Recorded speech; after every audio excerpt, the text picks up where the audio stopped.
The city lights of Chicago bled through the thin hotel curtains, casting long, distorted shadows across the tangled sheets. In this anonymous room, 30 floors above the sleeping world, he wasn't her husband, and she wasn't his wife. He was a man consumed by a stranger, and she was the beautiful, dangerous lie he was devouring.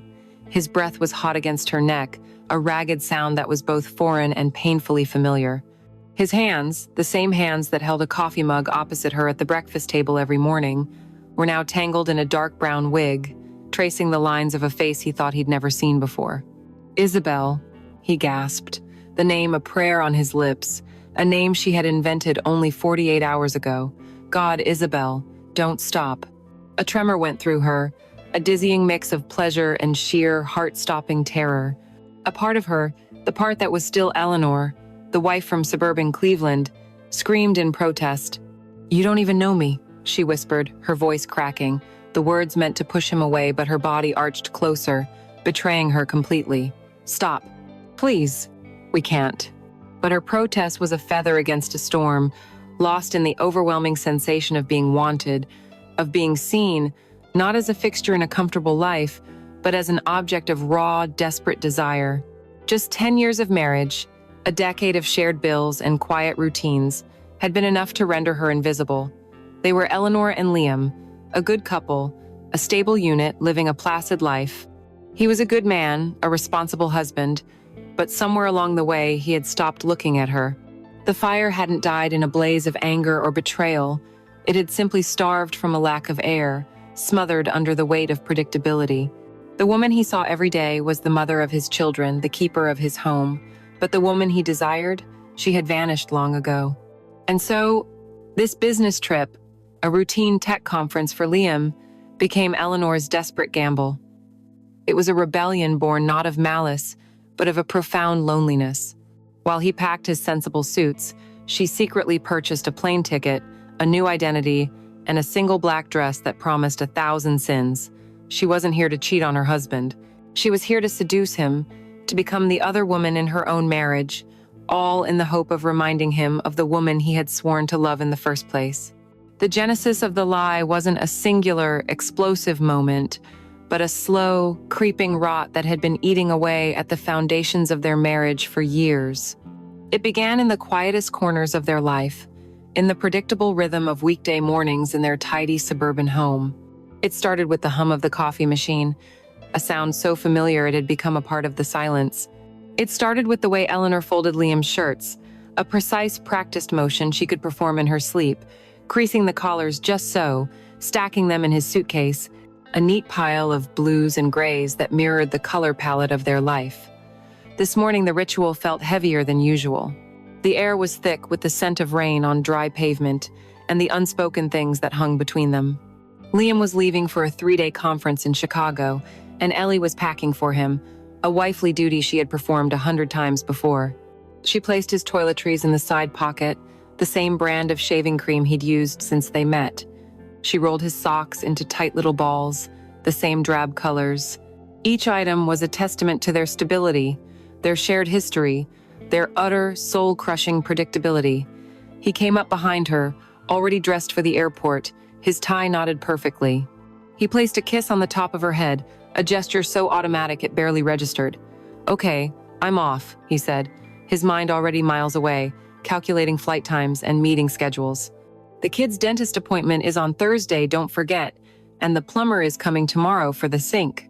She nodded, not turning around. "I know, Liam. I have it under control." He squeezed her shoulder, another brief, perfunctory touch. "I know you do. You always do." And that was it. That was the phrase that broke something inside her. "You always do." It wasn't a compliment, it was a dismissal. It was the sound of being taken for granted, of being relegated to the role of a reliable appliance in the comfortable home he had built. He walked to the door, and she finally turned. "Have a safe flight," she called out, the words tasting like ash in her mouth. He gave a little wave, not even looking back, and then he was gone. The click of the front door was deafening in the silence that followed. For a long time, Eleanor didn't move. She stood in their sunlit bedroom, surrounded by the scent of his cologne and the neat emptiness of his side of the bed. She caught her reflection in the full-length mirror on the wardrobe door, and for a moment she didn't recognize the woman staring back. Who was she? Her hair was pulled back in a messy ponytail. She was wearing an old, comfortable sweater, faded at the elbows. There were faint lines of worry around her eyes that she didn't remember being there before. She saw a mother, a wife, a competent household manager. She did not see the woman who used to laugh until she cried, the artist who once painted vibrant canvases, the lover who had once made Liam tremble with a single look. That woman was a ghost, a faded photograph in an album tucked away in the attic. A wave of profound, suffocating invisibility washed over her. She was a ghost in her own life, gliding through the hallways of her home, performing her duties, her presence acknowledged but never truly seen. Tears welled in her eyes, hot and bitter. It wasn't that she didn't love Liam, it was that she didn't know if the man she loved was capable of seeing her anymore. And then, a thought, quiet and insidious, slithered into her mind. He's going to a city full of strangers. She walked over to the kitchen counter where his itinerary lay. The Drake Hotel, Chicago. She imagined him there, at the hotel bar, surrounded by anonymous faces. He'd be charming, confident, the version of himself he was at work. He would notice a beautiful woman sitting alone. He would look at her with interest, with curiosity, with desire. He would see her. The thought twisted in her gut, a painful knot of jealousy. And then it morphed into something else, something wild and terrifyingly seductive. What if I was that stranger? The idea was insane. It was the plot of a trashy novel, a desperate, pathetic fantasy. She should dismiss it, go upstairs, take a shower, and get on with her day. But she couldn't. The thought took root, sprouting possibilities that made her heart hammer against her ribs.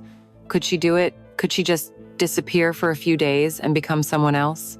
The feeling that followed was something she hadn't felt in years, a thrill. It was a terrifying, electric current of pure, unadulterated possibility. It was a choice that was entirely her own, a secret rebellion against the comfortable cage her life had become. With trembling fingers, she opened her laptop. She didn't use their shared desktop computer in the study. This had to be hers alone. She navigated to an airline website, her breath catching in her throat. One ticket to Chicago, departing in 3 hours. She booked it. Then, a hotel room. She hesitated for a second, then typed in, the Drake, 1 king bed, a city view. Her own room, just a few floors away from his. A bolt of fear and exhilaration shot through her. There was no going back now. The next 2 hours were a blur of clandestine activity. She threw a few essentials into an overnight bag, things Liam wouldn't recognize. And then, she went shopping. But she wasn't shopping for Eleanor. She was shopping for the woman who would walk into that hotel bar and capture her husband's attention. She walked into a high-end boutique she had never dared to enter before. "I need a dress," she told the sales assistant, her voice firmer than she expected. Something memorable. They brought her a slip of black silk that felt like sin against her skin. It was simple, elegant, and devastatingly sensual, with a low-cut back that exposed her shoulder blades. In the dressing room, Eleanor stared at her reflection. The dress transformed her. It clung to her body, hinting at the curves her modest clothes always concealed. For the first time in a long time, she saw a woman, not just a wife. Next, a lingerie store. She bought a matching set of black lace, so delicate it was barely there. It was an armor of confidence that no one else would see. The final and most crucial stop was a wig shop. It felt surreal, like she was a spy in a movie. She tried on a few, but the moment she saw the dark brown one, with its soft shoulder-length waves, she knew. She put it on, and Eleanor vanished. The woman in the mirror was someone else. She was mysterious, her face framed by the dark locks, her own familiar features suddenly looking sharper, more exotic. She looked like a woman with a past, a woman with secrets. The transformation was completed at a makeup counter, where she bought a tube of lipstick in the deepest shade of crimson she could find.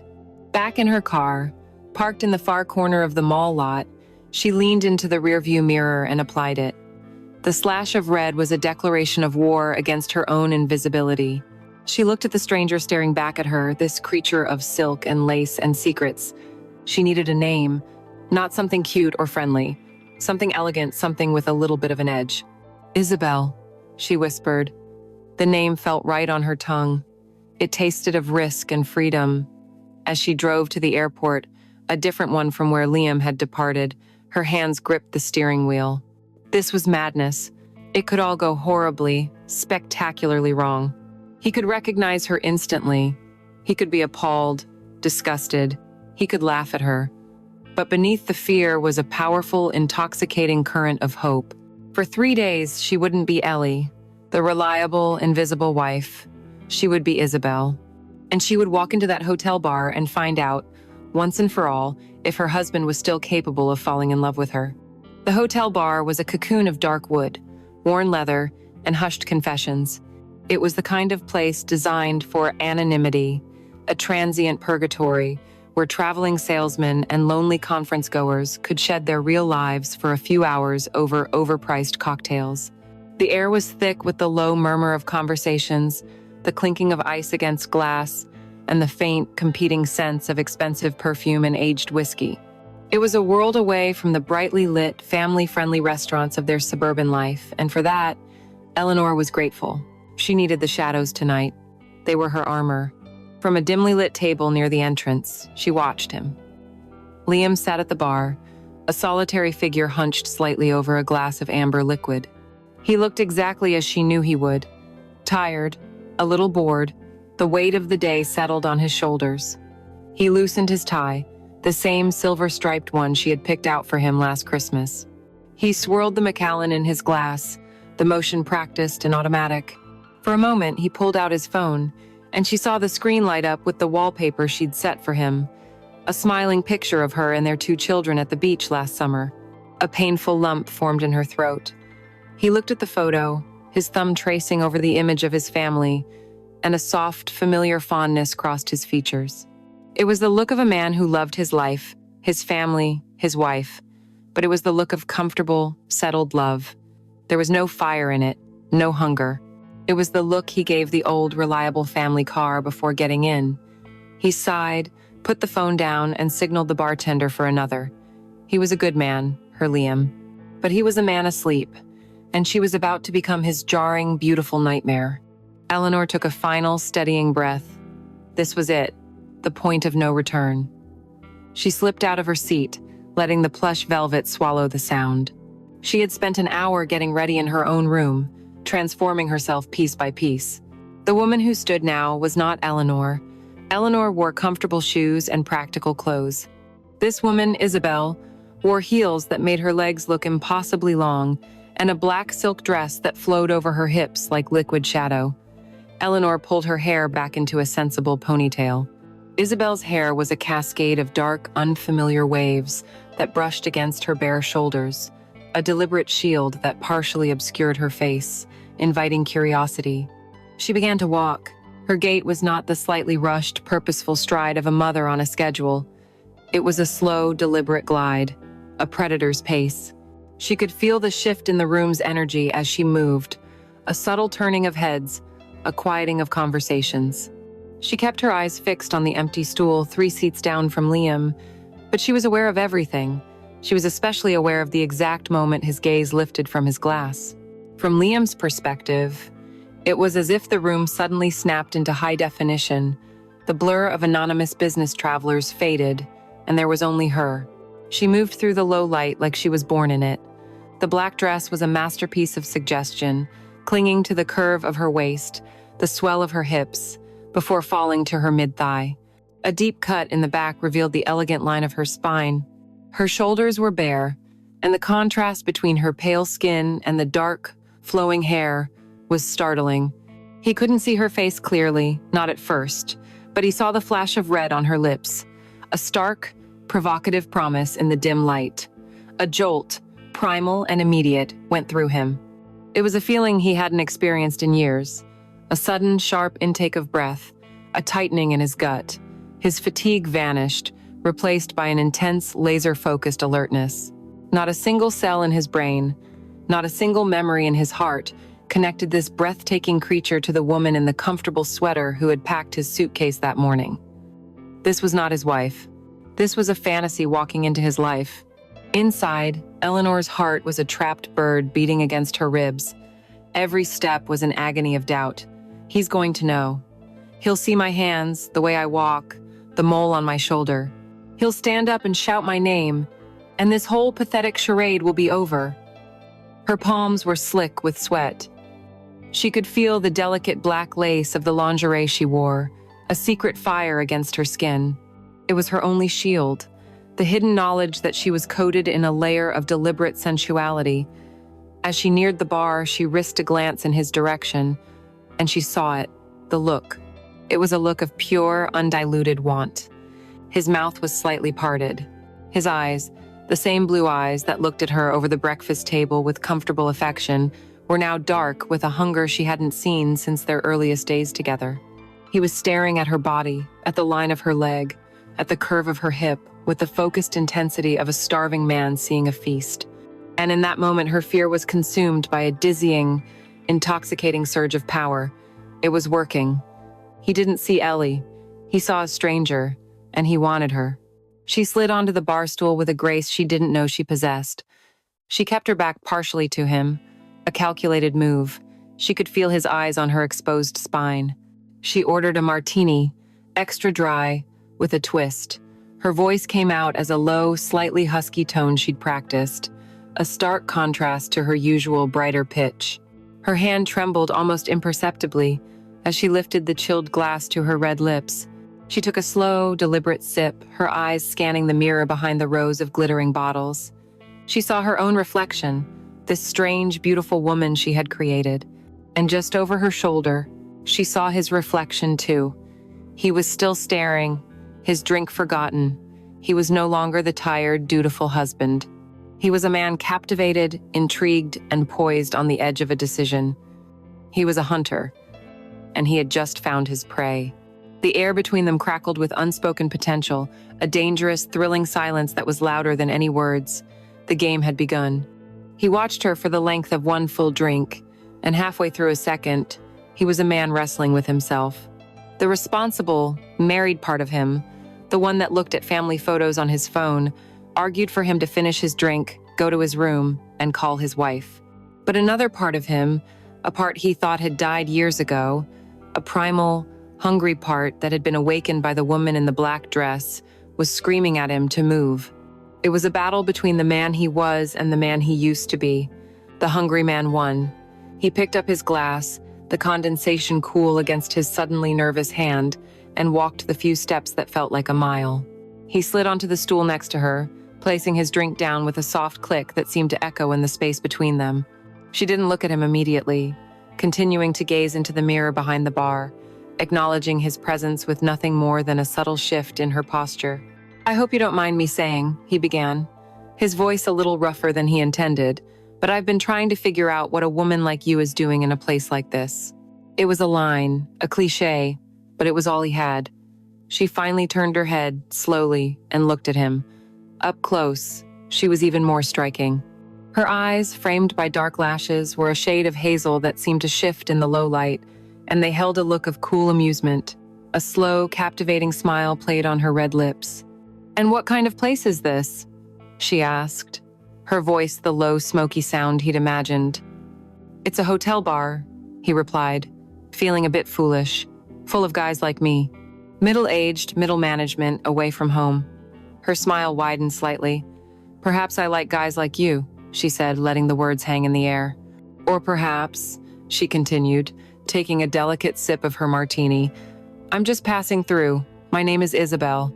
The lie slipped from Eleanor's lips with an ease that terrified and thrilled her. Isabel. The name felt like a costume she was growing into.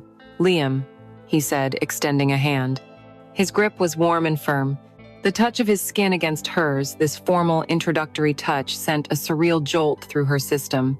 It was the hand she held in the movies, the hand that had held hers when their children were born, yet in this context, it felt illicit, forbidden.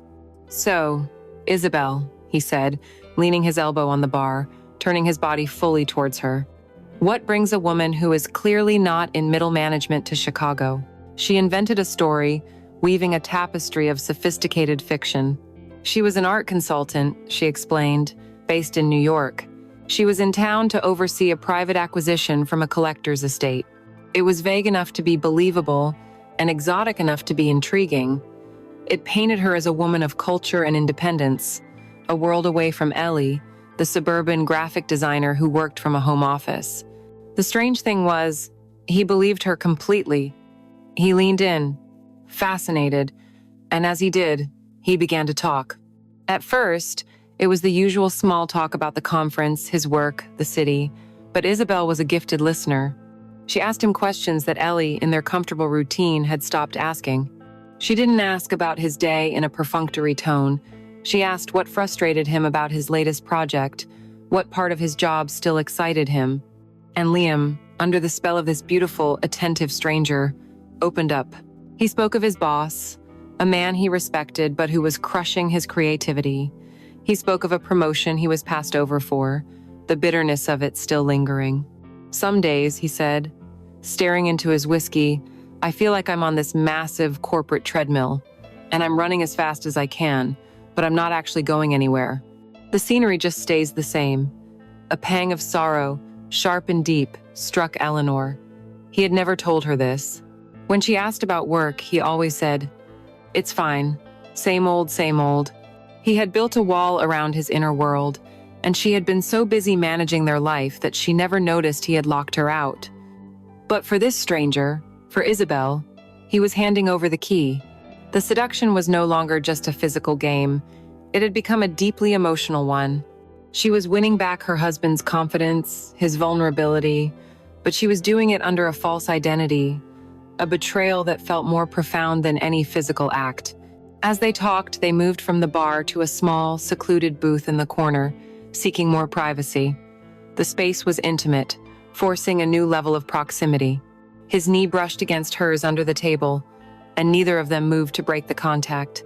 The warmth from his legs seeped through the thin silk of her dress, a steady, insistent pressure. He was so close now, she could smell the unique scent of him, the clean, crisp smell of his laundry detergent mixed with the peaty aroma of the whiskey and the faint, musky scent of his skin. It was the scent of her husband, the scent of her home, but in this dark, illicit corner, it smelled like pure temptation. His eyes devoured her. He wasn't just looking at her face.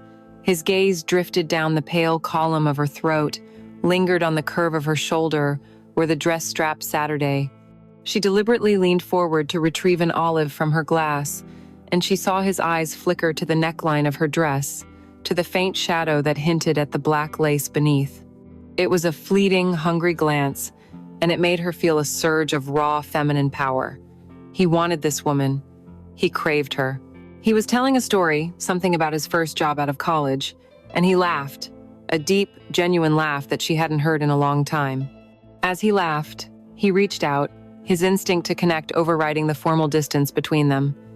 His hand came to rest on her knee, over the silk of her dress. It wasn't an accidental brush. It was a confident, deliberate touch. His fingers were warm, his palm a heavy, possessive weight on her leg. Eleanor's breath caught in her throat. The world seemed to stop for a second. It was the most electrifying touch she had ever felt. How was that possible? This was her husband's hand, but it felt entirely new. The touch of her husband was familiar, comforting, often absent-minded. This was the touch of a man making a claim, a man testing the waters, a man staking out his territory on a woman he desired. A fire spread from that single point of contact, racing up her thigh, pooling low in her belly. She looked down at his hand on her leg, then back up to his eyes. He had stopped talking. The laughter had faded from his face, replaced by a look of undisguised need. The air grew thick and heavy, charged with everything that was about to happen. The seduction was over. There were no more words to be said, no more games to be played in this bar. His eyes asked the question, a silent, urgent plea. She answered with the slightest of nods, a tiny, almost imperceptible movement that sealed their fate. The short walk from the booth to the elevator was the loudest silence Eleanor had ever known. Every footstep on the plush hotel carpet seemed to boom in her ears. She was intensely aware of him walking just behind her, not touching, but so close she could feel the heat radiating from his body. She didn't dare look at him, focusing instead on the ornate golden numbers above the elevator doors. The wait felt like an eternity. When the doors finally slid open with a soft chime, the mirrored interior reflected a portrait of pure, agonizing tension. A man in a crisp business shirt, his tie slightly askew, his eyes dark with intent, and a woman in a black silk dress, her posture rigid, her face a mask of feigned composure. The doors closed, encasing them in the small, gilded box. The air was so thick with unspoken desire she could barely breathe. He still hadn't touched her, yet she felt as if his hands were all over her. His scent, whiskey, and want filled the enclosed space. She watched his reflection in the mirror, his gaze fixed on the back of her neck, on the delicate skin exposed by her dark wig. The journey up 30 floors felt like a slow, inexorable ascent into a different reality. The hallway was a long, silent corridor of identical doors. She led the way to her room, her heels sinking into the carpet. Her hand trembled as she slid the plastic keycard into the slot. The green light blinked, an electronic permission slip for the sin they were about to commit. The click of the lock unlocking was the starting pistol. She pushed the door open and stepped inside, but before she could even turn to face him, he was there, pushing the heavy door shut behind them with a solid, definitive thud. The sound sealed them in. The world, their lives, their marriage, it was all on the other side of that door. In here, they were just a man and a woman, strangers on the edge of a precipice. In the next second, he had her pinned against the door. His mouth crashed down on hers, and it was nothing like the chaste, familiar kisses of her husband. This was a kiss of conquest, a desperate, hungry claiming. It was rough, demanding, and utterly overwhelming. There was the taste of whiskey and a decade of pent-up frustration in it. His one hand tangled in her wig, pulling her head back, while the other slid down her back, pressing her body hard against his. A sound, a choked gasp of shock and pleasure, was torn from Eleanor's throat. Her mind reeled. This was Liam. This was her husband, but this was not his kiss. This was the kiss of a man starved, a man who had been wandering a desert and had just found an oasis. Her own body, so long dormant and accustomed to gentle, predictable affection, erupted in response. She kissed him back with a ferocity that matched his own, her hands flying up to grip his shoulders, her nails digging into the fabric of his shirt. His hands were frantic, searching for the zipper on her dress. He found it, and the sound of it being pulled down, a long, rough rasp, was shockingly loud in the quiet room. The cool air of the room hit her heated skin as the silk slid from her shoulders. He pushed the fabric down, peeling it away from her body until it pooled in a dark, shimmering puddle at her feet. She stood before him in the dim light from the window, clad only in the sheer black lace lingerie and her heels. Liam's breath hitched. A low, guttural groan escaped his lips. His eyes, dark and dilated, raked over her, taking in the delicate straps of the bra, the intricate patterns of the lace that barely concealed her, the dark triangle of her panties. This was not the sensible cotton underwear of his wife. This was the armor of a seductress, a deliberate, provocative choice, and the sight of it seemed to push him over the edge. "My God," he whispered, his voice thick with awe. He reached out, not to grab, but with a surprising reverence, his fingers tracing the scalloped edge of her bra. The brief gentleness was shattered as his control broke completely. He pulled her away from the door, leading her stumbling backwards towards the large, unmade bed. The city lights cast stripes across the white sheets, a perfect, impersonal stage for their transgression.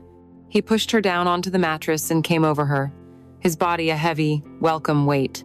As his mouth found the sensitive skin of her neck, a sliver of Eleanor's reality, of her conscience, made one last stand. "Liam," she breathed, the name a betrayal to her persona. "Please." "Oh, this is wrong." It was a feeble protest, a whisper against a hurricane, the last vestige of the wife trying to claw its way out. He lifted his head, his eyes boring into hers, but he wasn't seeing his wife. He was seeing the fantasy he had been served. "Don't," he growled, his voice low and commanding. He lowered his head again, his lips finding hers, silencing her protest. "Oh God, Isabel." He groaned against her mouth, the wrong name a brand on her soul. "You feel incredible." And with that, her last thread of resistance snapped. Hearing that name, Isabel, while feeling the familiar, beloved weight of her husband's body, was the most profound and shattering paradox. It was an agony and an ecstasy. The guilt was a sharp knife, but the pleasure was a tidal wave that swept it all away. Her token protest melted into a moan that was pure, unadulterated bliss. She was no longer Eleanor, the wife. She was Isabel, a creature of sensation, and she was finally getting the raw, untamed version of the man she loved. Her hands were no longer defensive. They were demanding, pulling his shirt from his trousers, fumbling with the buttons, needing to feel his skin against hers. He tore the shirt off, and there was the chest she knew so well, the light dusting of hair, the steady beat of his heart beneath her palm. It was all so familiar, yet in this context, it was brand new territory. He explored her body with the hands of a stranger, discovering curves and hollows he had long ago mapped and taken for granted. His touch was not gentle or routine. It was possessive, urgent, leaving a trail of fire everywhere it went. He unhooked her bra, his mouth closing over her breast, and she cried out, her back arching off the bed. The sounds that escaped her lips were not the quiet, demure sounds of Eleanor. They were the guttural, unrestrained cries of a woman being utterly consumed, the primal sounds of pure, physical release. The room filled with the rasp of their breathing, the whisper of skin on skin, and the low, constant moans that were a testament to the beautiful, terrible thing they were doing. In the heart of the storm, she was both the betrayer and the betrayed, the sinner and the one being sinned against, lost in a forbidden pleasure with the only man she had ever loved. The first thing to penetrate the deep, exhausted slumber was the light. It was a thin, gray, unforgiving morning light, filtering through a gap in the heavy hotel curtains and cutting a sharp line across the rumpled bedsheets. For a disoriented moment, Eleanor didn't know where she was. The scent of the room was wrong, a sterile, anonymous blend of hotel, laundry detergent, and the lingering, decadent traces of expensive perfume and sex. Then, memory came rushing back in a tidal wave, hot and shameful and thrilling all at once. Her body ached with a pleasant soreness, a muscular memory of a passion so fierce it felt like a dream.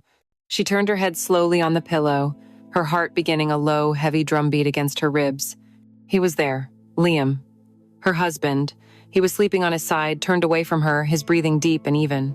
The gray light softened the lines on his face, making him look younger, more vulnerable.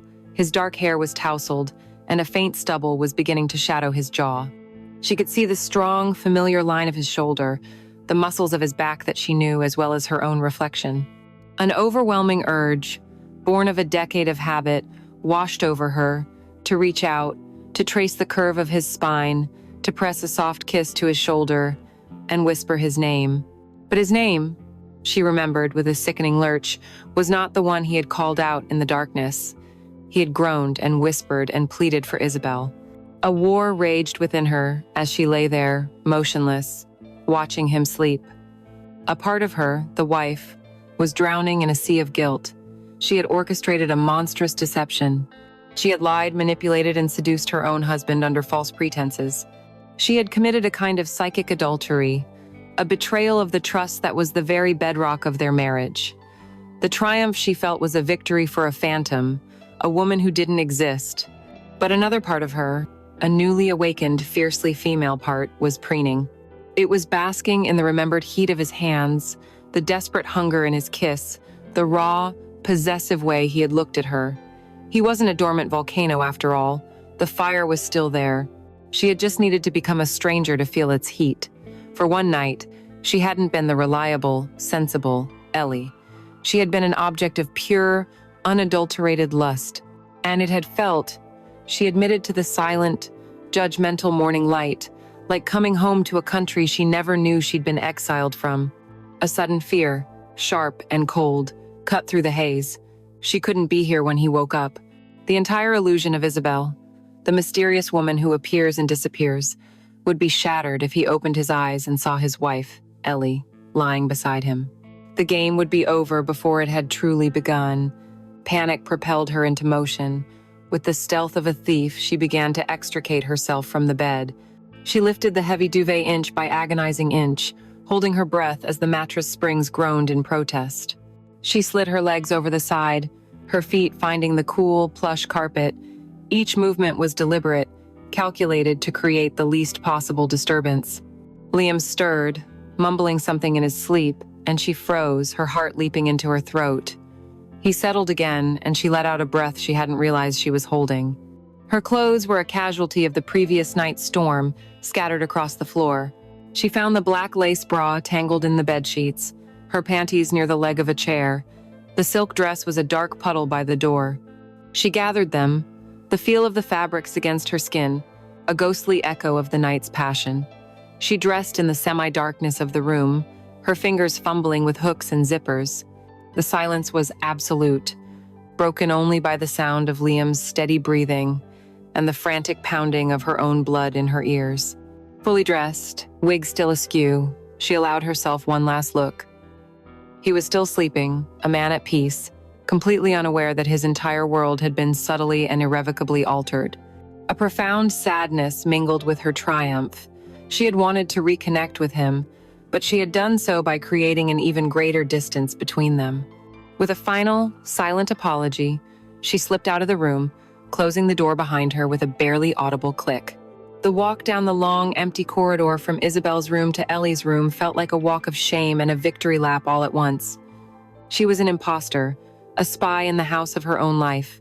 She reached her door and fumbled with her own keycard, her hands shaking. The moment she was inside her own room, she leaned back against the door, closing her eyes and breathing in the familiar, comforting scent of her own lotion, her own clothes. This room was her reality. It was neat, sensible. Her practical pajamas were folded on the pillow. A novel she was halfway through lay on the nightstand. It was the room of Ellie, and it felt like a cage. She walked to the bathroom and flicked on the light, flinching at the sudden, harsh brightness. She forced herself to look in the mirror, to face the evidence. The woman staring back was a wreck, but a beautiful one. Her makeup was smudged, her eyes heavy-lidded and shadowed with a exhaustion that was more than just lack of sleep. The crimson lipstick was a faint, bruised stain around her lips. And there, on the pale skin of her neck, just below her ear, was a faint purple mark, a love bite. Liam hadn't given her one of those in almost a decade. She touched it with her fingertips, a jolt going through her. It was proof, tangible proof, that the night had been real. With trembling hands, she reached up and unfastened the wig. She lifted it off, and the cascade of dark, seductive waves came away, revealing her own familiar, honey-blonde hair matted underneath. She set the wig down on the counter, where it sat like a strange, lifeless animal. She stared at her reflection. It was Ellie, the same face, the same eyes, but something was different. The profound invisibility she had felt just yesterday was gone. A new, dangerous light flickered in her eyes. It was the secret knowledge of what she was capable of. The guilt was still there, a cold, heavy stone in her stomach.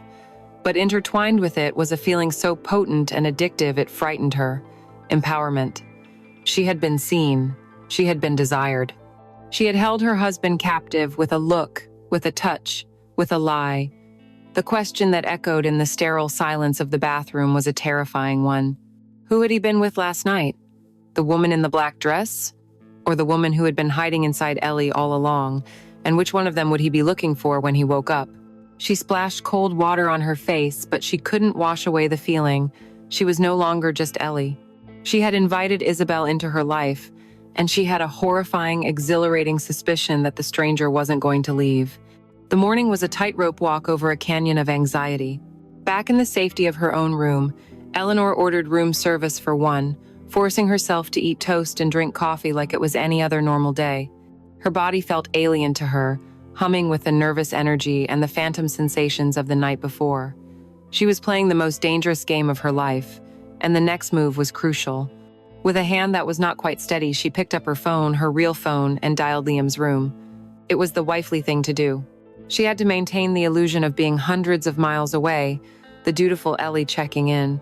He answered on the fourth ring, his voice thick with sleep and confusion. "Hello?"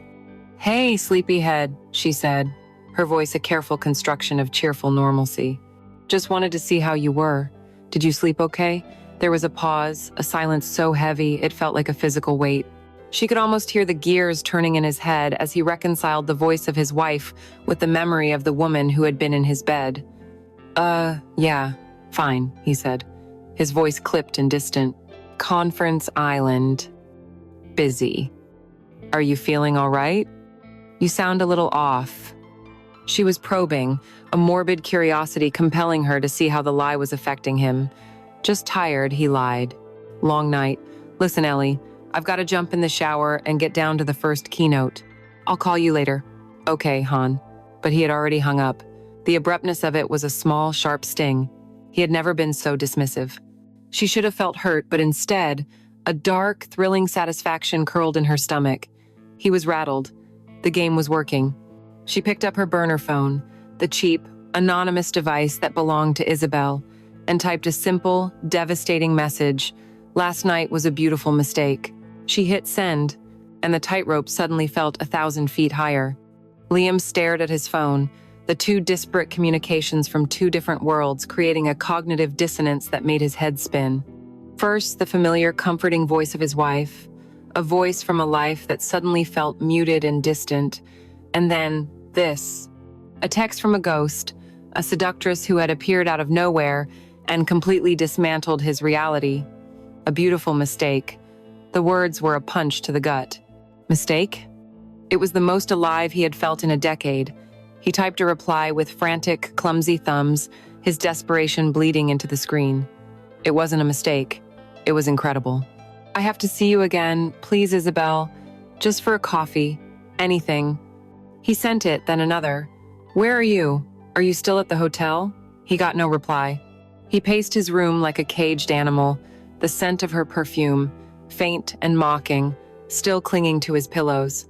He showered and dressed in a daze, his mind not on the upcoming panel discussion on synergy and logistics, but on dark hazel eyes, red lips, and the feel of silk and lace.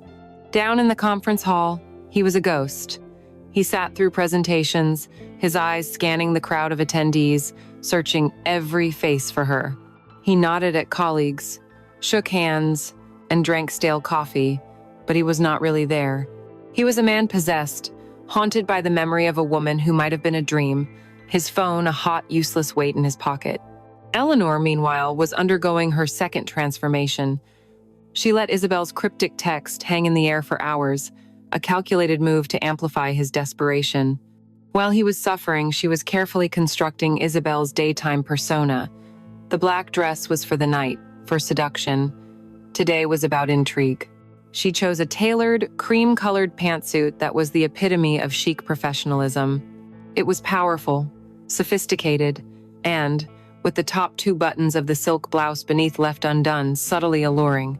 She put on the wig, applied the red lipstick, and slid on a pair of oversized sunglasses. She looked like a woman who could buy and sell entire art collections without breaking a sweat. She knew Liam's schedule. She knew he would break for lunch around noon and would likely grab something at the upscale cafe in the hotel's main lobby. She positioned herself at a small table with an espresso, pretending to read a newspaper, and waited. He saw her the moment he stepped out of the conference hall. The change in his posture was immediate. He had been walking with the weary slump of a man on a business trip. Now, he straightened, his stride becoming purposeful, urgent. A colleague tried to stop him, to ask him a question, but Liam brushed past him with a curt apology, his eyes locked on her. The look on his face as he approached her table was a raw, potent cocktail of relief, hope, and desperate need. "Isabel," he said, his voice low and intense. "I thought you were gone. You didn't answer my texts." She slowly lowered her newspaper, looking up at him over the rim of her sunglasses as if he were a slight interruption. "I'm a busy woman, Liam," she said coolly, the lie tasting sweet. "And I told you. Last night was a mistake." "Don't say that," he pleaded, his voice dropping even lower as he slid into the chair opposite her, leaning across the table. "It was the most real thing that's happened to me in years. Please, I need to see you tonight." The power she felt in that moment was dizzying. To have her husband, the man who had grown so comfortable and complacent, begging her for a moment of her time. "I don't know if that's a good idea," she said, twisting the knife with a delicious, painful slowness. "You're a married man." The words, a reflection of her own guilt, were the perfect weapon. She watched him flinch. "It's complicated," he mumbled, looking down at his hands. "Please, there's a formal dinner tonight for the conference sponsors in the grand ballroom. It'll be a crowd. Just be there. Let me see you." She let the silence stretch, enjoying the way he watched her, waiting for her verdict. Finally, she gave a small, almost imperceptible nod. "Perhaps," she said, then stood up, leaving her espresso unfinished. "I'll think about it." She walked away without looking back, leaving him sitting there, starving, but with a kernel of hope that would keep him on her hook for the rest of the day. That evening, the grand ballroom was a sea of black ties and polite corporate laughter. Liam was at a table with his boss and some senior executives, playing the part of the attentive employee, but his eyes constantly darted towards the grand entrance. And then, she appeared. Isabel didn't just enter a room. She took possession of it. Tonight, she wore a deep emerald green gown that clung to her figure, her dark hair swept up in an elegant style that exposed the nape of her neck. She was a slash of vibrant color in a monochrome world. Liam's conversation faltered mid-sentence. His boss looked at him, then followed his gaze. "Wow," the man said under his breath. "Who is that?" Liam didn't answer. He excused himself from the table, his heart pounding, and walked directly towards her. The band started playing a slow song, a lazy, romantic ballad. "Dance with me," he said, his voice a command, not a request. She gave him her hand, and he led her to the center of the dance floor. The moment he pulled her close, the crowded ballroom and the curious eyes of his colleagues ceased to exist. His hand was a firm, hot pressure on the small of her back. Her hand rested on his shoulder, and she could feel the tension in his muscles. They moved together, a seamless, silent rhythm. They were in public, surrounded by his entire professional world, yet the moment was more intimate than anything they had shared in their own bedroom for years. "I've been going out of my mind," he whispered, his lips close to her ear, his warm breath sending a shiver down her spine. "Who are you, Isabel? Why do I feel like I've been waiting for you my entire life?" The words were a beautiful, poisonous arrow to her heart. This passion, this poetry, it was all for a phantom. "Maybe you have," she whispered back, playing her part. They swayed to the music, locked in their dangerous bubble. She could feel the stares. She saw his boss watching them with a raised eyebrow. The risk was immense, the thrill even greater. She was the other woman, the scandalous mystery guest, dancing with her own husband in plain sight. The song ended, but he didn't let her go. He held her there for a moment longer, his eyes searching hers for an answer he couldn't find. "Don't disappear again," he pleaded. She gently removed his hand from her back. "Room 3012, she murmured, her voice barely audible. 1 hour. Then she turned and walked away, melting back into the crowd, leaving him standing alone on the dance floor, a man thoroughly and completely ensnared in her game.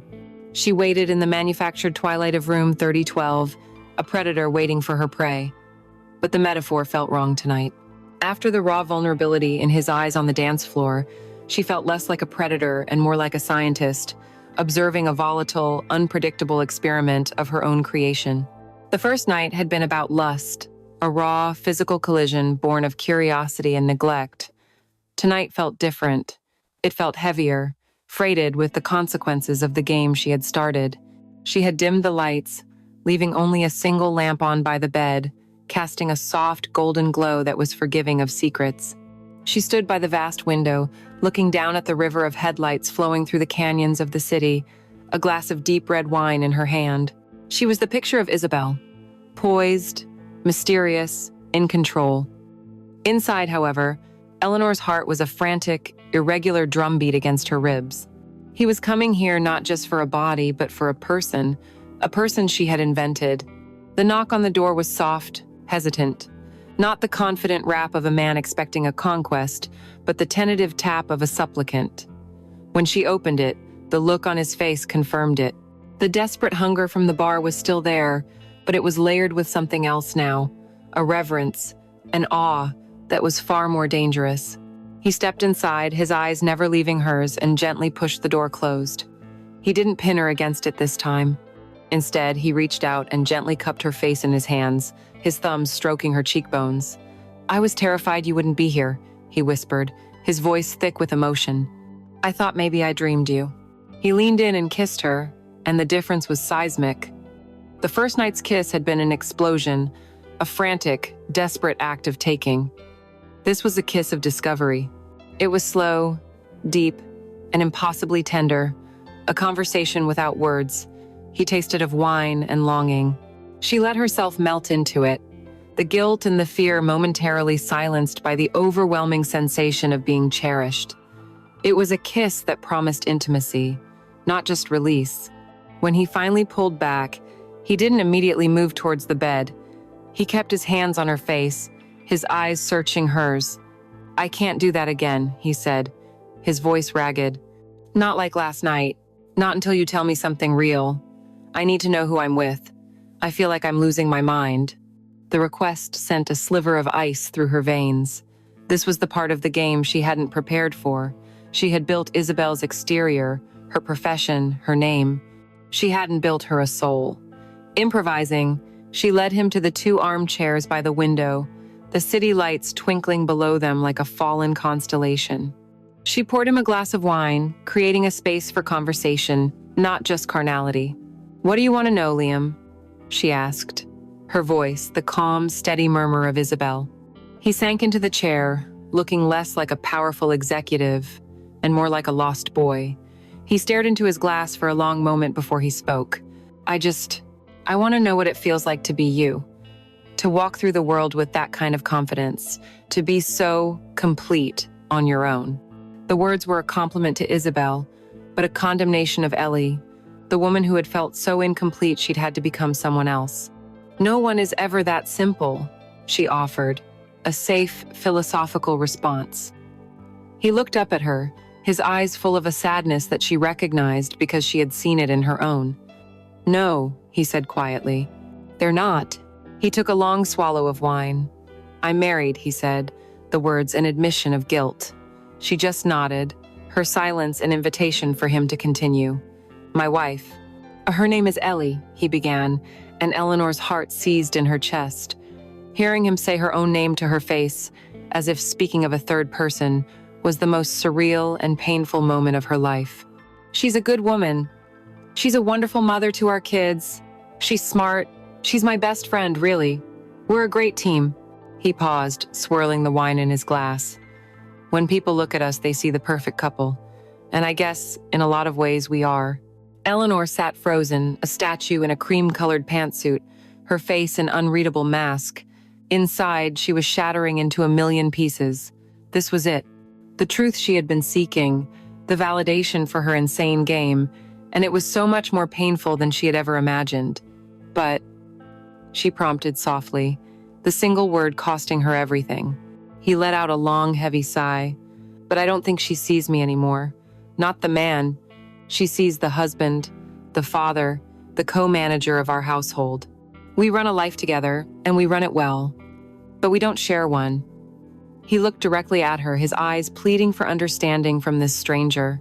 I can't remember the last time she looked at me with desire, with hunger, the way you looked at me in the bar last night. And God, I know it's my fault too. I've let it happen. I stopped trying. We're just roommates who share a bed and a mortgage. Every word was a perfectly aimed blow. She thought about their life, the small, seemingly insignificant moments that he was now replaying as evidence of their disconnect. She thought about their last anniversary. He had bought her a beautiful, delicate diamond necklace. She had thanked him, kissed him, and put it in her jewelry box, thinking it was too fancy for her everyday life. She hadn't worn it once. In return, she had bought him a new, expensive, practical watch because the band on his old one was wearing out, a sensible gift. At the time, it had seemed thoughtful. Now, hearing his confession, she realized it was the emotional equivalent of giving a business partner a new office chair. I love my wife, he said, his voice cracking slightly, and this was the statement that broke her. But I think my wife has fallen out of love with me. And the worst part is, I don't think she's even noticed. Eleanor felt a tear track down her cheek and was shocked by its presence. She turned her head towards the window, hoping the shadows would hide it. She, Ellie, was crying for the pain of her husband, a pain she had caused, while she was pretending to be Isabel. The irony was a physical sickness. She had been so consumed with her own feeling of being invisible that she had never once considered that he felt the exact same way. She had to say something. She composed herself, turning back to him, her face a mask of serene empathy. "Sometimes," Isabel said, her voice a soft, comforting murmur, "the people who stand closest to us are the hardest to see clearly. We get so used to the landscape of each other that we forget to look at the view." His face crumpled in relief. The simple, profound understanding from this woman was a balm to a wound he hadn't known how to show anyone. "Yes," he breathed. "That's it. That's exactly it." He put his glass down and moved from his chair to kneel in front of her. He took her hands in his grip desperate. "With you," he said, his eyes locking with hers, his voice full of a raw, painful sincerity, "I feel seen." He leaned forward and rested his forehead against her knees, a gesture of complete surrender. The great wall he had built around himself had crumbled, and he had let a complete stranger walk through the ruins, a stranger who was, in fact, the architect of that wall. The deception had now burrowed so deep it had reached the very heart of their marriage. He looked up at her, his desire no longer just a physical hunger, but a profound emotional need. It was a need to be with the one person in the world who seemed to understand his loneliness. He pulled her from the chair, towards the bed, and this time, there was no resistance at all. It was no longer a game of seduction. It had become a heartbreaking act of mutual, if completely misunderstood, consolation. The air in the room was thick with his confession, a tangible thing that hung between them, shimmering with vulnerability and shared loneliness. There was no going back from that. The emotional wall between them had been breached, not by the wife, but by the phantom. When he knelt before her, it was a gesture of complete surrender. When he pulled her towards the bed, it was not with the frantic, possessive energy of the first night, but with a palpable sense of need that was far more profound than mere lust. He was seeking refuge, and he believed he had found it in her. This time, there was no tearing of clothes, no violent, desperate crash of mouths. There was a quiet, solemn reverence that was infinitely more intoxicating. He stood before her in the soft lamplight and began to undress her, his movements slow and deliberate, as if he were unwrapping a priceless, fragile work of art. His fingers went to the buttons of her silk blouse, and he undid them one by one, his knuckles brushing the warm skin of her chest with each pass. The blouse fell open, and he pushed it gently from her shoulders, letting it slide down her arms. He unfastened the clasp on her tailored trousers, his gaze locked with hers, a silent question in his eyes, a plea for permission. She gave a nearly imperceptible nod, and he slid the fabric down her hips until it pooled around her ankles. She stepped out of them, standing before him now in the same black lace she had worn the first night. But where he had looked at it with raw animal hunger then, he now looked at it with a kind of awestruck wonder. He was not just seeing a woman's body, he was seeing the embodiment of a fantasy that had saved him. "You are so beautiful," he whispered, the words a prayer, and for the first time in a decade, Eleanor believed it. He reached out, his hands coming to rest on the curve of her hips, his thumbs stroking the smooth skin just above the lace of her panties. The touch was electric, a slow-burning fire that spread through her veins. He guided her to sit on the edge of the bed and knelt before her again, his hands sliding down her thighs, his lips finding the sensitive skin of her inner knee. It was an act of worship, an agonizingly slow exploration. Ellie had to bite her lip to keep from crying out. This tenderness was a weapon, far sharper than the raw passion of before. This was the intimacy she had been starving for, the feeling of being cherished, and it was being given to her under a false name, a false identity. He rose and began to undress himself, his eyes never leaving hers. He shed his corporate uniform, the jacket, the tie, the shirt until he stood before her, his familiar body bathed in the golden light. It was the body she knew intimately, the slope of his shoulders, the pattern of hair on his chest, the small, faded scar on his ribs from a childhood accident. Yet, seeing it now, through the filter of this grand deception, it was as if she were seeing him for the first time. He was not just her husband, the father of her children. He was a man, beautiful and flawed and full of a desire that was focused entirely on her. He came to her on the bed, not with a crash, but with a gentleness that made her ache. He laid her back against the pillows, and his exploration continued, this time with his mouth. He kissed her shoulders, the hollow of her throat, the sensitive pulse point at her wrist. His name for her was a constant, breathless mantra against her skin. Isabel. God, Isabel. Each time he said the name, a part of her soul recoiled in pain, but her body arched into his touch, a traitor to her conscience. Her moans were no longer just sounds of pleasure. They were complex expressions of her fractured reality, the bliss of being desired, the agony of the lie. He moved over her, his weight a comforting, familiar presence, and propped himself up on his elbows so he could look down at her face. He traced the line of her jaw, his expression one of profound, searching wonder. "I feel like I've known you my whole life," he breathed, his voice thick with an emotion that went far beyond the physical. The words struck her with the force of a physical blow. It was the most romantic thing he had ever said, and it was directed at a lie. She looked up at him, at the husband she was so desperately in love with, and in that moment, she was both the lie and the truth. Her own voice was a strained whisper, laden with a decade of unspoken history that he couldn't possibly understand. "Maybe you have," she said. For him, it was a mysterious, deeply romantic confirmation of their cosmic connection. For her, it was the simple, heartbreaking truth. The weight of it, the beauty and the tragedy, was in her eyes as he finally entered her. The union was nothing like the first. It was slow, deep, a soulful rhythm that was about connection, not friction. They kept their eyes locked, a silent, intense communication passing between them. He was seeing the mysterious, wise, and sensual woman who understood his loneliness. She was seeing the passionate, attentive, vulnerable man who had been buried beneath the comfortable routine of marriage. She was falling in love with her husband all over again, and he was falling in love with a stranger. It was perfect, and it was a catastrophe. In the aftermath, they didn't roll apart into their own separate worlds. He gathered her into his arms, pulling the sheet over them, and held her as if he was terrified she would evaporate with the morning light. He buried his face in her hair, the stranger's hair, and breathed her in. This was the moment she had both craved and dreaded. The intimacy after the act, the pillow talk, the space where true connection is forged. "Don't disappear," he murmured against her scalp. "Not again. Stay with me." Stay with him? The irony was a bitter pill. She was already with him, had been for 10 years, but she knew what he meant. He meant Isabel. "What are we doing, Isabel?" he asked the darkness, not expecting an answer. But Eleanor had the answer. They were destroying everything.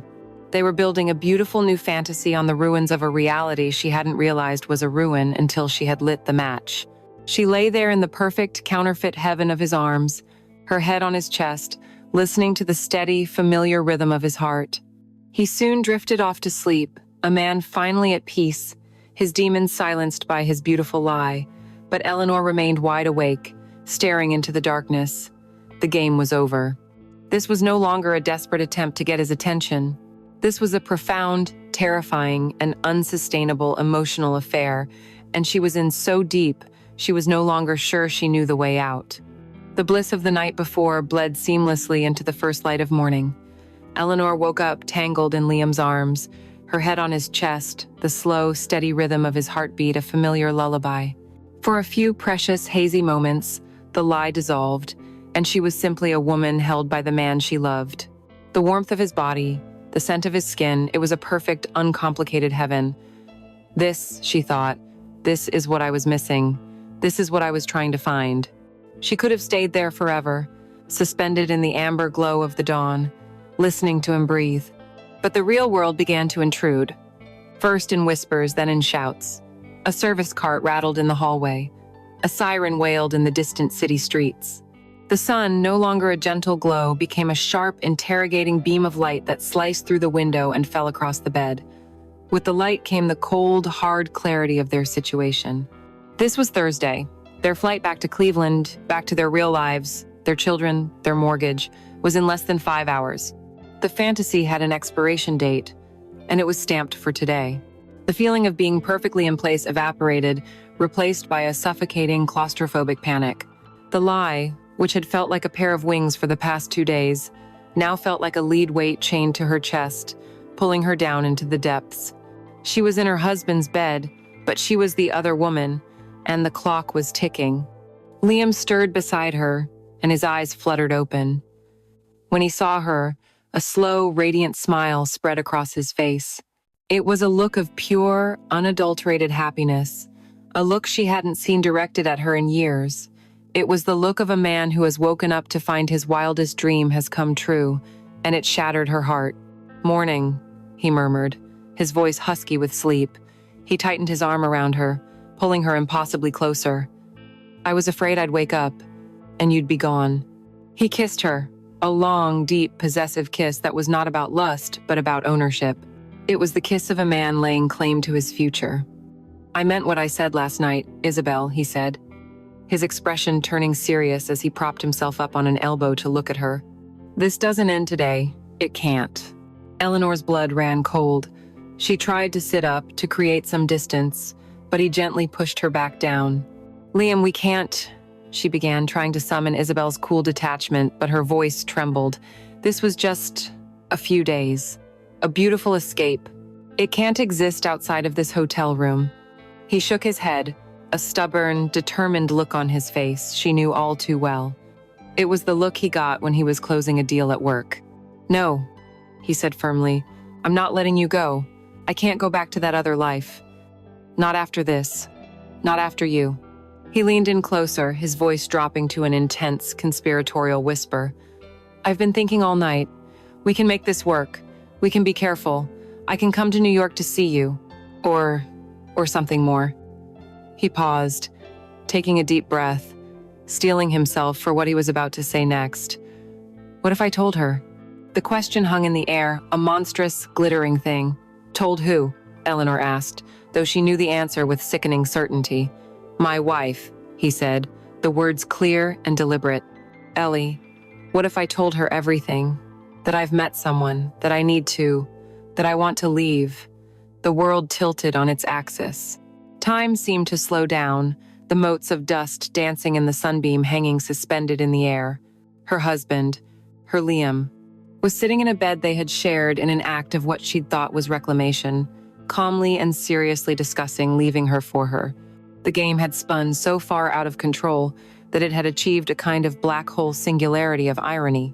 She had wanted to feel desired, and she had succeeded so spectacularly that she had made her husband willing to detonate their entire life for a phantom she had created. A dark, twisted part of her felt a flicker of triumph he would choose Isabel, but it was immediately extinguished by a wave of absolute horror. He would leave Ellie.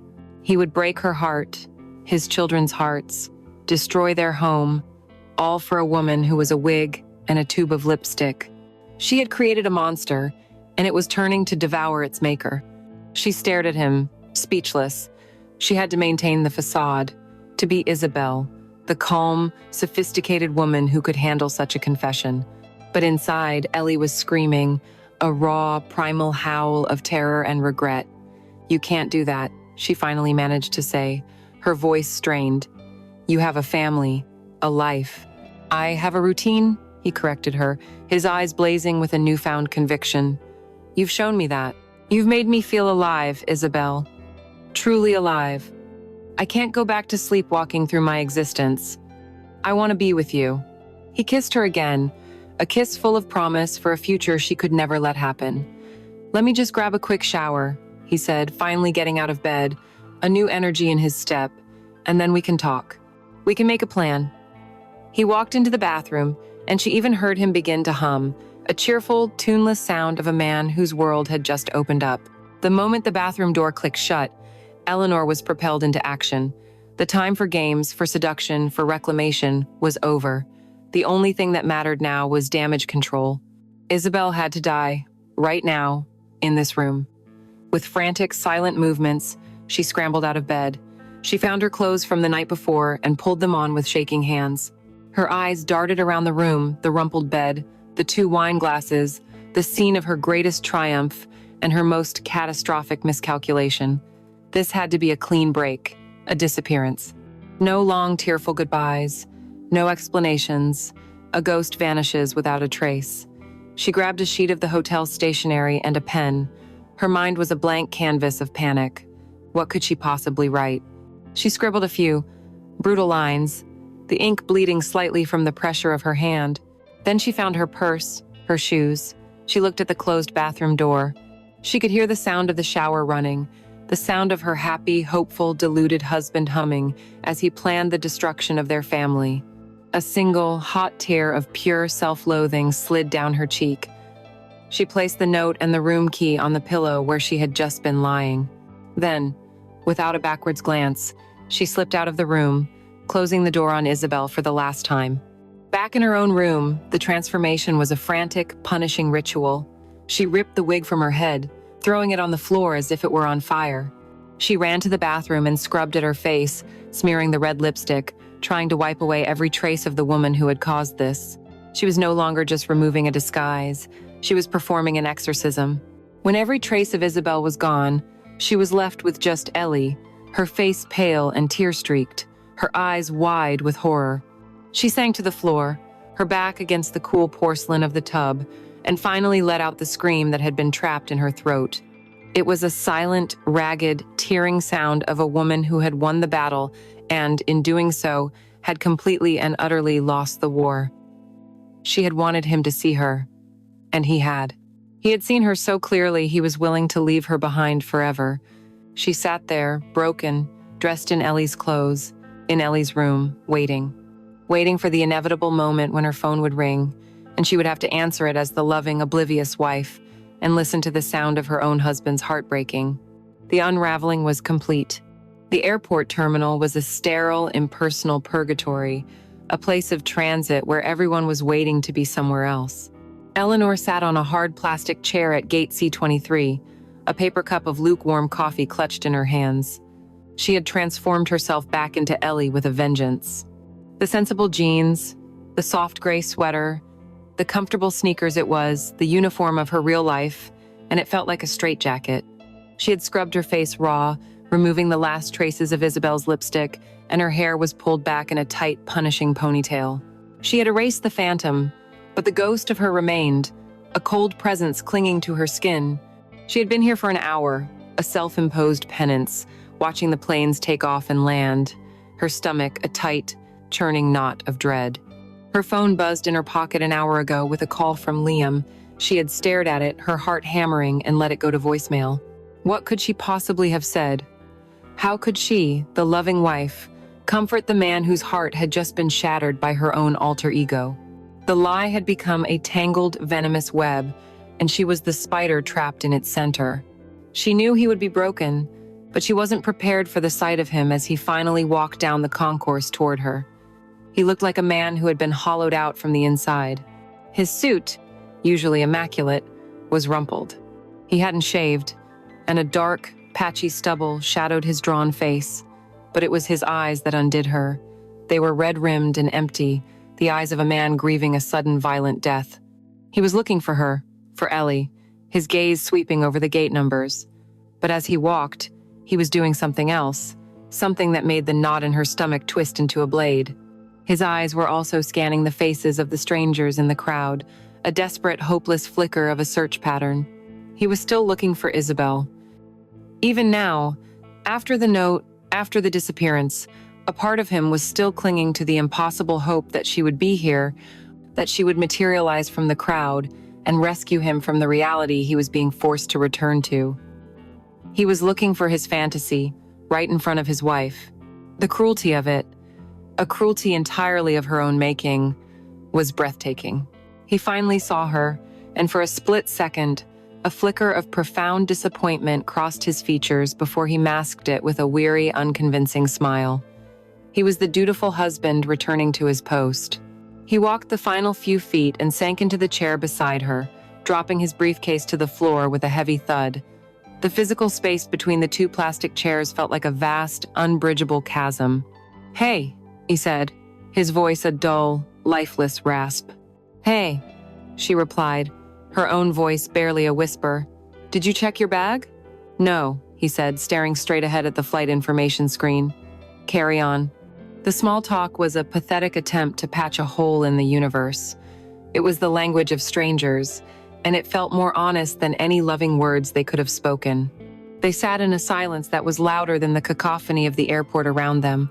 The boarding announcements, the crying babies, the rolling suitcases, it was all just white noise against the deafening roar of everything unsaid between them. Ellie sat ramrod straight, every nerve ending on fire.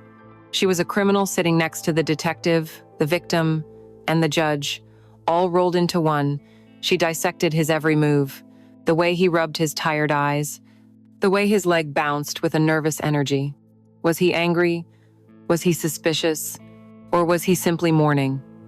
The urge to reach out, to place a comforting hand on his arm, was a physical ache, but she couldn't. What comfort could the jailer offer the prisoner? Liam, for his part, was lost in a fog of grief. He was performing the motions of being Ellie's husband, but his mind was back in room 3012. He was replaying every moment with Isabel, her laugh, the taste of her kiss, the impossible wisdom in her eyes when he had confessed the emptiness of his life. He looked at the woman beside him, his wife. He saw her sensible shoes, her practical ponytail, the way she was methodically folding a receipt in her hands. He saw the comfortable, predictable, loving woman his life was built around. And for the first time in their marriage, a cold, dark seed of resentment began to sprout in his heart. It wasn't her fault. She hadn't done anything. But she wasn't her. She was the before, and he had just had a devastating glimpse of the after. The silence stretched, becoming brittle and thin. Finally, Ellie couldn't bear it anymore. She had to try to bridge the gap, even with a lie. She turned to him, leaning in slightly. "Liam, are you sure you're okay?"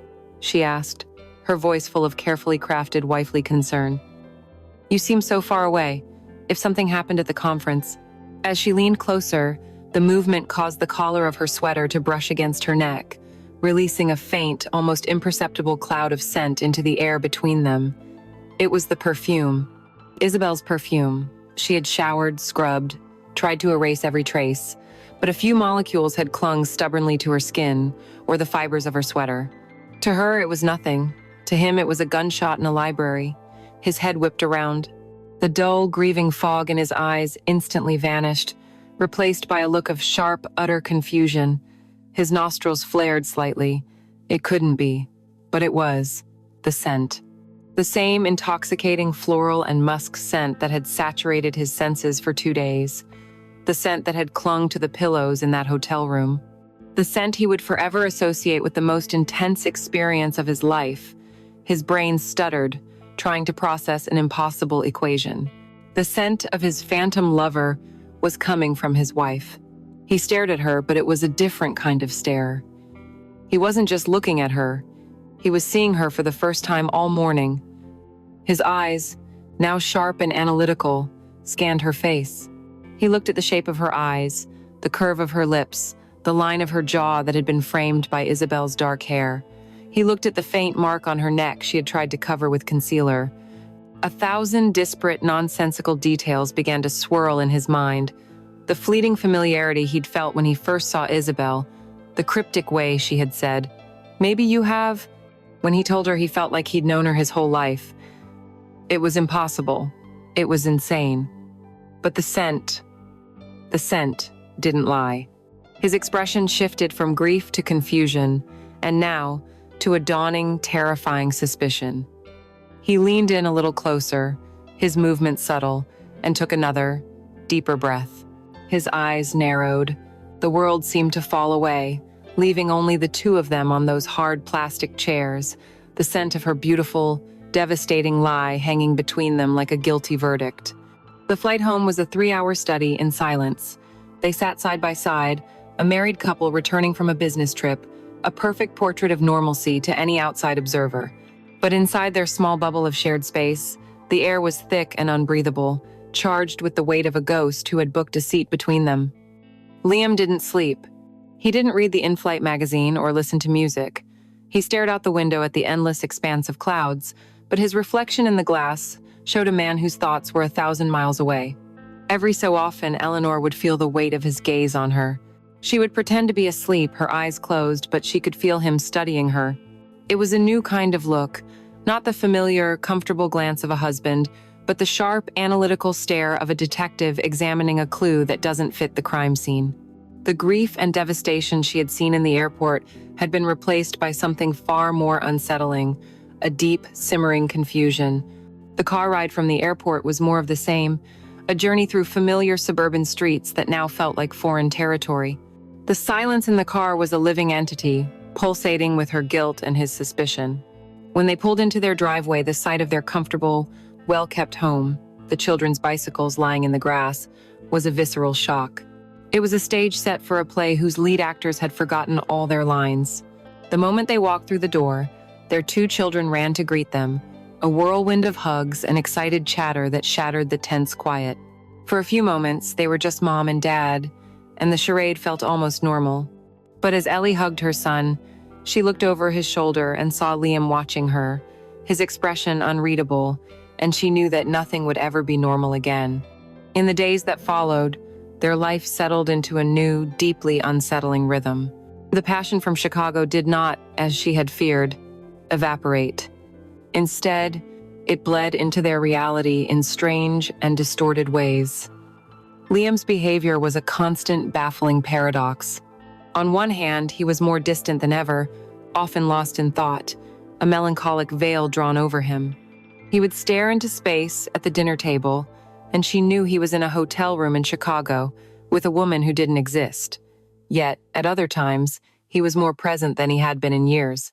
He would watch her with that same unnerving intensity from the airport. He would reach out and touch her hair, his fingers lingering as if testing its texture. One evening, as she was cooking dinner, he came up behind her and buried his face in her neck, inhaling deeply. "You changed your perfume," he stated, his voice flat. It wasn't a question. No, she had lied, her heart seizing. "This is the same one I've always used." He said nothing, but he didn't move away, leaving her to stand paralyzed by the stove, his breath hot on her skin.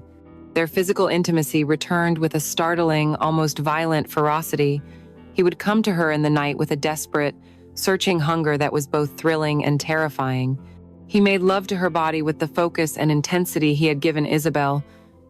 But as he touched her, as he kissed her, she felt like a counterfeit.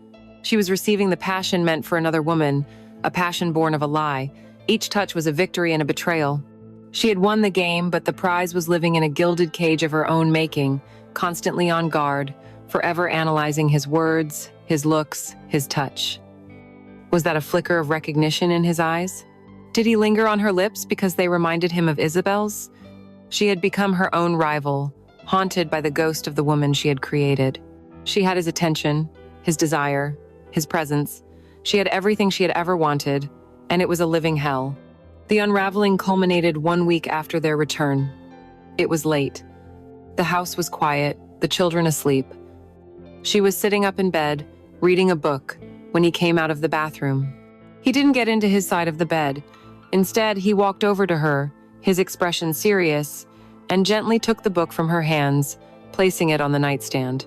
He sat on the edge of the bed and simply looked at her, his gaze so intense it felt like a physical touch. He reached out, his hand gentle, and tucked a stray strand of her real honey blonde hair behind her ear. His fingers traced the line of her jaw, a ghostly echo of his first reverent touch to Isabel. He leaned in close, so close she could feel the warmth of his breath, his eyes searching hers as if they held the answer to some cosmic, agonizing riddle. The air grew thin, the silence in the room absolute. Then he spoke, his voice a low, raw whisper that held all the confusion and suspicion and desperate hope of the past week. "Who?" he asked, his eyes boring into hers. "Are you?" The simple question struck her with the force of a physical blow. It was everything. It was the accusation and the plea, the beginning and the end. Who was he asking? Was he asking Ellie, his wife of 10 years, the woman who had suddenly become a stranger to him? Or was he asking Isabel, the phantom he suspected, hoped, and feared, was hiding somewhere behind his wife's familiar eyes? The question hung between them, a fragile, shimmering thing, and in that moment, Eleanor realized the most terrifying truth of all. She didn't know how to answer, because she no longer knew who she was. Was she the sensible wife who had almost let her marriage die of neglect? Or was she the powerful, desired seductress who had resurrected it with a lie? For the first time, she had to confront the most devastating question of all. Which woman did she even want to be? Her mouth opened, but no sound came out. The story did not end with an answer, but in the echoing silence of that impossible, heartbreaking question,